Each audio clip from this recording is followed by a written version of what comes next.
I also want to really thank the people who planned this conference because, and I may be missing something, but I don't recall ever another conference where people involved and engaged in animal agriculture used water as the focus of their conference, and that's so inspiring and also so important because, as we all know, no matter where we stand on issues, there are some serious challenges around water for all of us. And those challenges are essentially twofold. One of the challenges is the quantity of water. We've all kind of grown up, at least in this country, with a sense that water was always plentiful and that it was free.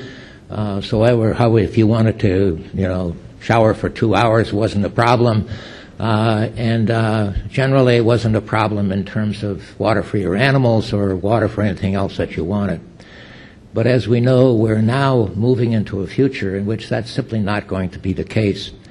And I want to talk about some of the details around that, but we now know that we're drawing down our fresh water resources all across the planet in an unprecedented way.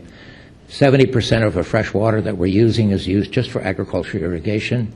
And these are trends which cannot continue because we are depleting those water. There are now lakes which have dried up in various places on the planet, rivers which no longer reach their destination because of the amount of water that we're using. And so these are issues that we have to address. And then there's also the issue of water quality.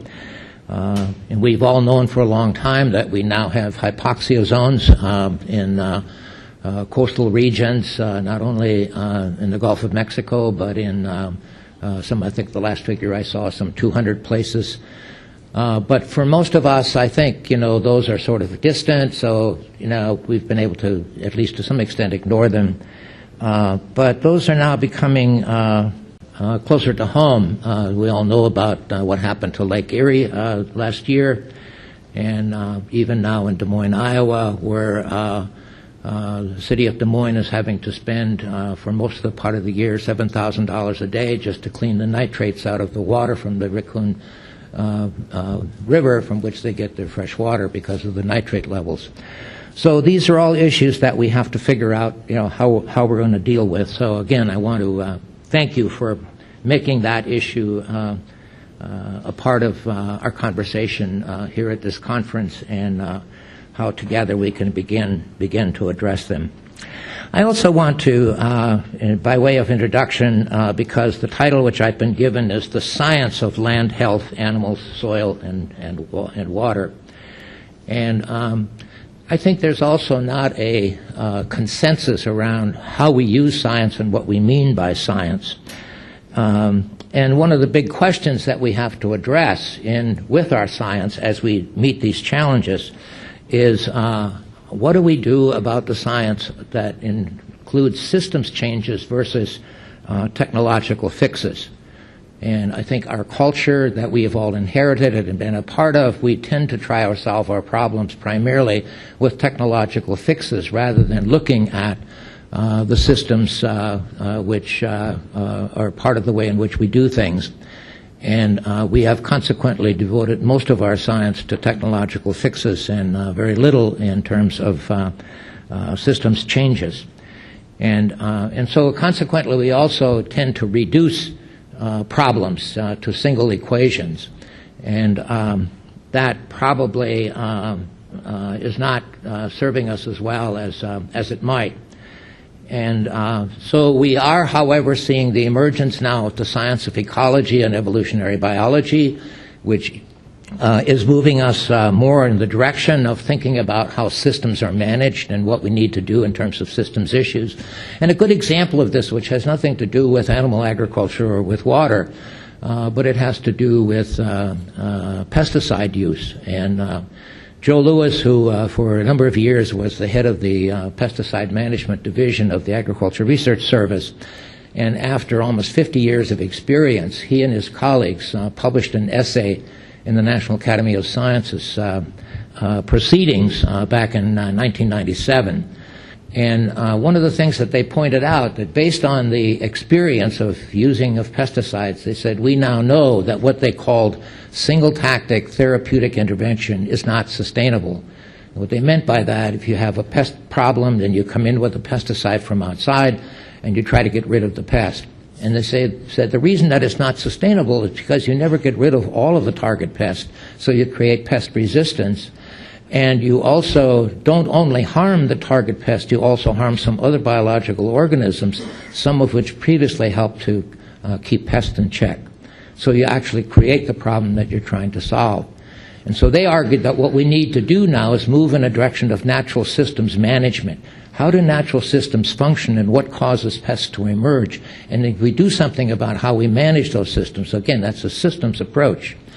And we now know that integrated pest management, for example, is one of the approaches which many farmers use, and researchers have pointed out that this actually is a more effective way to deal with pest management. So these are some of the kinds of things that I think we have to take into consideration in our science. I also love the way Joe Lewis and his colleagues, they ended up the article with a simple set of questions. They said, instead of asking, how do I get rid of the pest, what we should be asking is, why is the pest a pest? And that takes us in a different direction in terms of how we solve the problem. And then there's also the issue of the fact that when we deal with these kinds of challenges, problems are never isolated phenomenon. And Wendell Berry wrote an amazing essay already back in 1977 called Solving for Pattern. And he pointed out that we can never solve problems in isolation as individual factors because problems aren't isolated. They're always a part of a pattern of problems. And if you think about this in terms of one of the issues that confronts us in the public media constantly now, is the question of how are we going to feed 9 billion people by the year 2050, right? And the assumption behind that is what we need to do is one simple thing, and that's simply produce more food. But when you actually pull back the issues around that, as a number of people have now, we discover that we're currently producing enough food to feed 10 billion people on a per calorie per person basis. And yet we've got almost a billion, with only 7 billion people on the planet, almost a billion who are chronically hungry. And so it isn't just a problem of production. It's not an isolated problem. It's a problem of a pattern of problems. And that pattern of problems includes the problem of poverty, includes the problem of entitlement, it includes the problem of access, includes the problem of food waste. We waste almost 40% of the food that we produce. So if we're going to solve the problem of hunger, we have to solve this pattern of problems. And so these are some of the ways in which we need to think about science now. And then the other thing is that, and I think everybody here understands this, but sometimes I think we forget about it, and that science is always a process. Science isn't an accumulation of incontrovertible facts. And again, in the public media, we often see the language of, well, we know that we're right about this, whoever you may be, whether you're organic or whether you're conventional or whatever you are. We know that what we're doing is right because it's science-based. Like, so this has now been solved and nobody should ask a question about this anymore. Well, it's not how science works. And Stuart Firestein, who is the head of the biology department at Columbia University, he published a book a little over a year ago called Ignorance, What Drives Science. And he uses the analogy that science kind of works like looking for a black cat in a dark room. And very often when you finally find the black cat, it's either through some kind of bumbling or somebody accidentally found the cat or whatever. But then when you find that black cat, it usually opens the door to more black cats in the dark room. And that's how science works. And again, I think we sometimes forget this, that science is this kind of process. And so we constantly have to be open to further investigation. And when we even reach a consensus, and Michael Polanyi, who is a favorite science philosopher of mine, he once said that the way we accumulate knowledge is what he called a from-to relationship. And so I'm an individual, and I exist within my own skin. I can't escape that. So I tend to see things that I want to know from my perspective based on my own history, etc. And then when I come to a conclusion, of what it is that I see, then I have to take that to what he called a society of explorers, other people who also have done this from-to relationship. And then we have to negotiate with each other and come to a consensus. And that's what we call objectivity. But then, you know, somebody else comes along who found another black cat in a dark room, and they see the thing a little bit differently. And so they bring theirs to the Society of Explorers, and then they have to renegotiate and get back into the situation and come to a consensus again. And that's how science works. And so as we try to deal with these challenges, particularly around water that we're facing, I think these are the kinds of processes that we have to engage each other with and begin to determine how we deal with these issues. Now, there's a second major issue, in addition to how we use science and all of that we have to pay attention to now. And that is looking at anticipating the changes which are coming at us in the future. In other words, if we try to go through this process to solve the problems as we see them today, that's not going to serve us well in terms of the challenges that we see in the future. And in this regard, I would like to call to your attention an amazing book that was just published a little over a year ago by an individual by the name of Andrew Winston. And Andrew Winston actually is a corporate leader. He started a company of his own. And he started this company because he realized that the corporations primarily that are driving our business today are not paying attention to the kind of challenges that they're going to have to see in the future, and that's not going to serve them well. So he started a company, and he now consults with Unilever, with Walmart, you name it. And his whole approach in his book, the title of his book is called The Big Pivot. And the subtitle of his book is Radical Practical Strategies for Dealing with a Hotter, Scarcer, and More Open World. And so what he's trying to do is to help companies understand that if they're going to continue to operate, assuming that the way things were in the past they will be in the future, they're not going to be successful because the things are changing so rapidly now. Because it's going to be a hotter world, so we're going to have a world with the impact of climate change. And that's going to make a big difference in terms of what we can do and can't do. And it's a scarcer world because we're living in a world in which many of the resources that we used in the past to be successful in our business are not going to be there.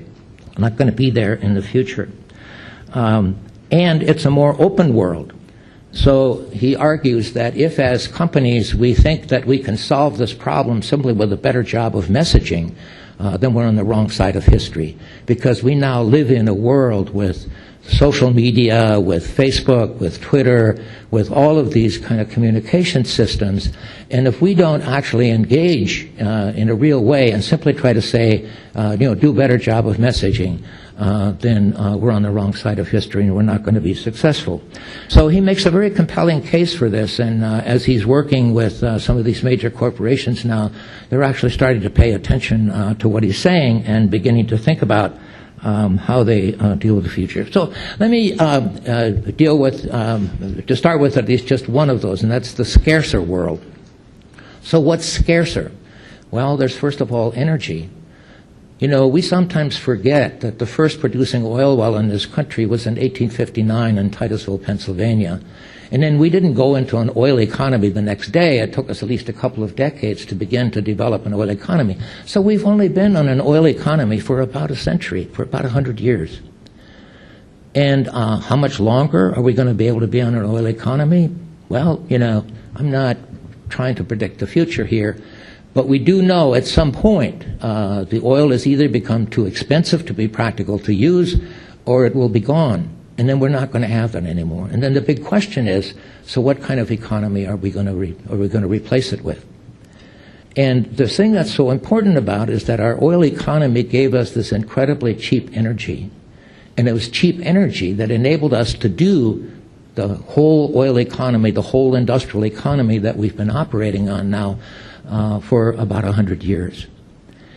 And we have now the most energy-intensive system in the world, particularly in food and agriculture. It now takes 10 kilocalories of energy to put 1 kilocalorie of food on our table. Now, when we no longer have that cheap energy, how are we going to design a system that enables us to continue to produce the kind of food that we need in our culture?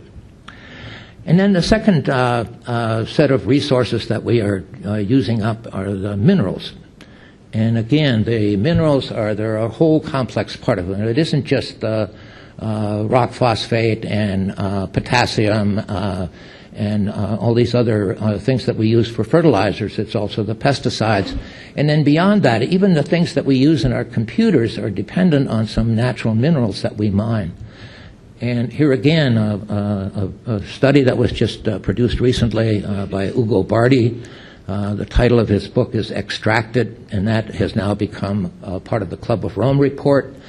And he points out in great detail all of these resources that we've used, that we're extracting now or have extracted, that are not going to be there in the future. And so how are we going to redesign our future system when we don't have, all those minerals? And then, of course, there's water. And as I indicated, in water now we are facing the fact that we are depleting our water resources in many parts of the world. And most recently here, just last week, the Los Angeles Times had a story which they pointed out that in places like California now, the water reserves which they have tried to keep in place to meet periods of drought, etc., are now only about a year's water left, and the groundwater is in process of being depleted in a rapid rate, so those resources aren't going to be there. So within another year, California could be in really serious trouble in terms of having adequate water. And we get most of our fruits and vegetables from California, let alone dairy operations in California. So how are they going to function? And it isn't going to be just California that's going to be affected by this. We're all going to be affected by it because it affects our whole food system and how we do these. So this is an issue that we have to come to terms with. And then it isn't just California. Again, the other big elephant in the room, of course, is climate change. And I realize that we still have people in our culture that don't think that climate change is real, or that it's not a big issue, or that it's not due to humans. Well, whatever you think about that, the impact of climate change is already here. And one of the reasons that California is in such difficulty now with water is because there's in 2014, and at least up to today in 2015, there's been no snowpack in the mountains. And it's been the water from the snowpack in the mountains that has contributed to the irrigation water. And it's simply not there, so they have to use more groundwater, which is drawing down to groundwater levels. So these are all issues that and we're not talking about the long-term future. We're talking about our immediate future. So how do we begin to think about the whole issue of the science of land health and animals and soil and water? And as I hope you understand now, these are all connected. They're not isolated, separate individuals. This is a part of the world that we're going to be in as we move into the future. So I like to spend a lot of my time talking with farmers, and one of the things that I try to do when we get together is not get into the food fight. If you're organic, you're better than if you're conventional or whatever else. What I try to do is to say, let's imagine that 20 years from now, crude oil will be $350 a barrel. I didn't come up with that figure. T. Boone Pickens did that 2 years ago. And let's imagine that fertilizer costs will be 10 times what they are today. And let's imagine that we have twice the number, that we have only half the amount of fresh water that we've had in the past, and that we have twice the number of severe weather events. Then however it is that you're farming or ranching now, could you still do that under those circumstances? And I have yet to meet a single farmer that says, yeah, we can deal with that. Everybody says, wait a minute. And so this is what we have to face. Now, I don't want to, this sounds like it's all gloom and doom, but there are actually some positive things. And I've only got about 5 minutes left here, so let me touch on some of those quickly. Here's where the issue of land health becomes so important.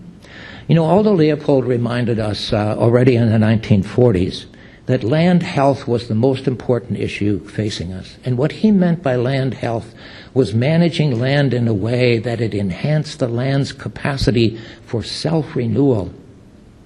How do we manage things so that we don't have to have all these inputs, that we don't have to dominate nature in the way in which we have in the past, but in which nature begins to renew itself on its own terms?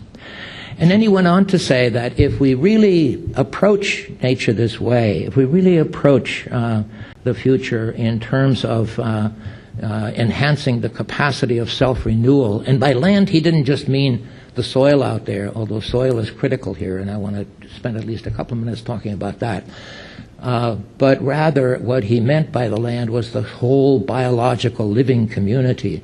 We sometimes forget that soil has more life in it than there is above the soil, in all of the microbes and the earthworms and ants, etc., you name it. So this is a living community. And so Leopold said one of the things that we have to do is stop treating land like a commodity belonging to us, which we can use any way we want to force it to produce it, and rather see it as a community to which we belong. Because if the land community isn't healthy, then ultimately we can't be healthy because we're simply a part of that. And there are many other wisdom from the past. There's Sir Albert Howard that said we have to farm more like nature.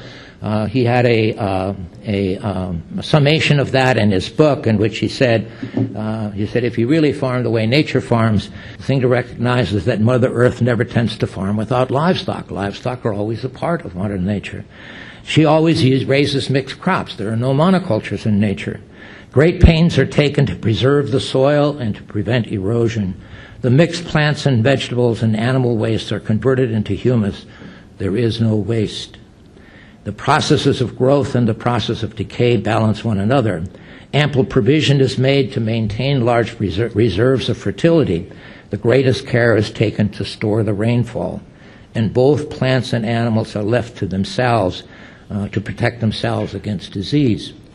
And some veterinarians in the audience may disagree with that last statement, and some of my friends disagree. But what he meant by this was that we ignore plants and animals, but if we manage them in terms of the way nature functions, then they build their natural immunity, so we don't have to spend as much time in terms of trying to deal with keeping them healthy. They keep healthy based on their own natural immunities, etc.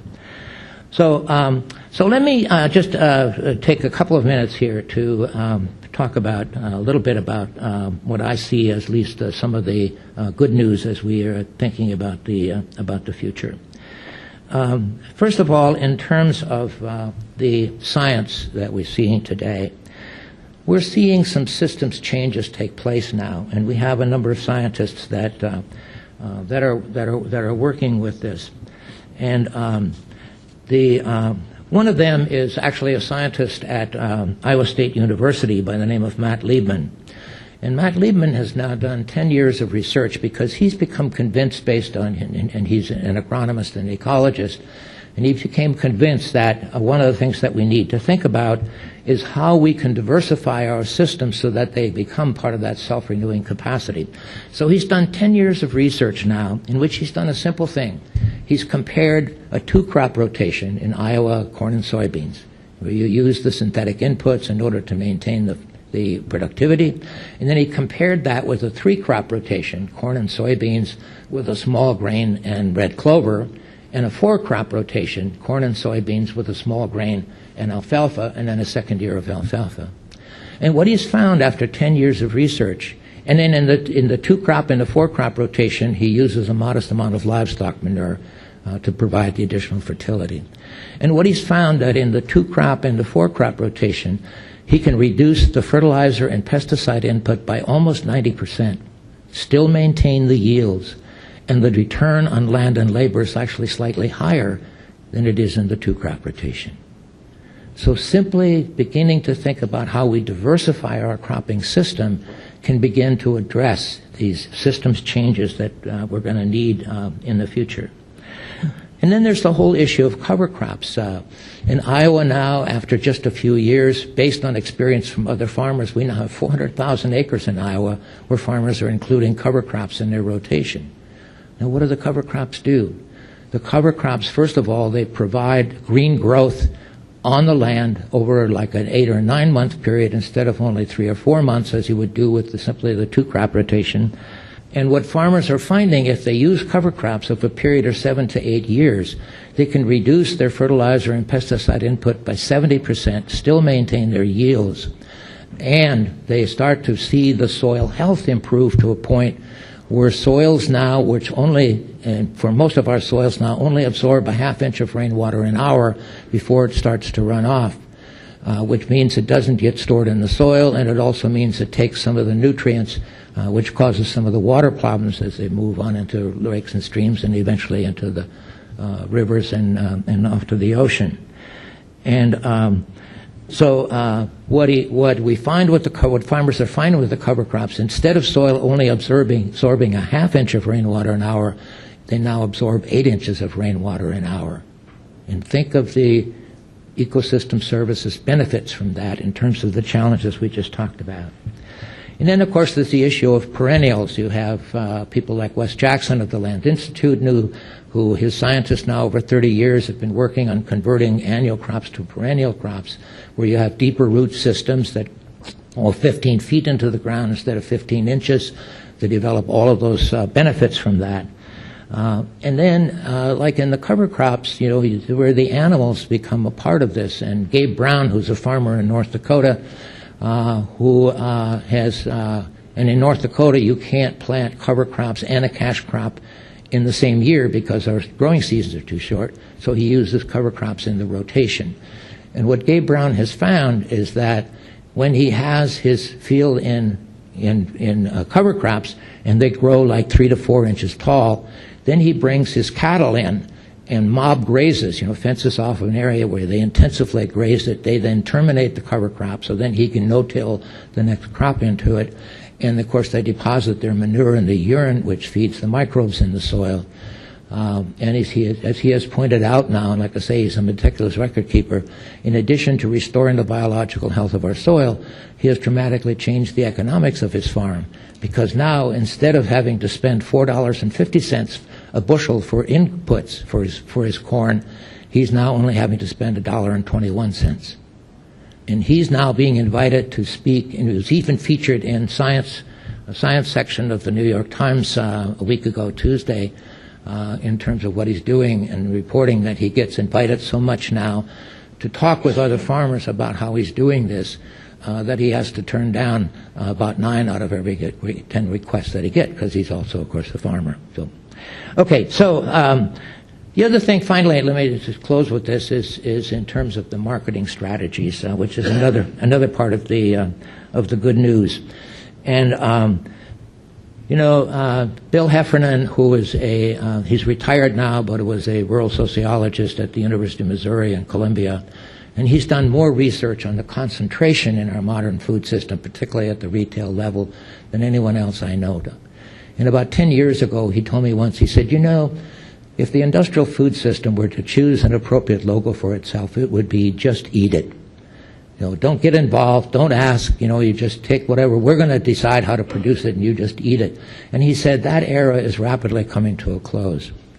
And then at that same time, also about 10 years ago, Rick Schneiders, who was at that time the CEO of the Cisco Corporation, which is not a small mom-and-pop organization, and he told me that if you want to be successful in the food system now, you have to give up on the fast, convenient, and cheap stuff, because that's not what people are interested in anymore. If you want to be successful, he said, you have to adopt the principle of what he called memory, romance, and trust. And what he meant by that, he said, you want to have a food product out there that is so good, when your customer eats it, they say, wow, where did that come from? I want to eat that again. That's the memory part. And then he said they not only want to eat that kind of quality product, they also want to have a good story that comes with it. And he said some want to know that there was good environmental stewardship all the way from farm to table. Some want to know the animals were treated appropriately. Some want to know that farm workers were treated fairly. And they want to know the farmer who produced the food and where the food comes from. It's all about relationship, he said. And so here again, and there are now many people in the food business, even some of our major companies, who are beginning to take this memory, romance, and trust concept seriously. And that's going to change the food system over a period of time. And I think it can change it in a positive way, because if we do these kinds of things and really provide our customers with the food that they increasingly want, they're going to be there with us and working with us. And then we don't have to try to solve the problem with better messaging. We solve them through better relationships. And I think that's part of the direction that we have to move in.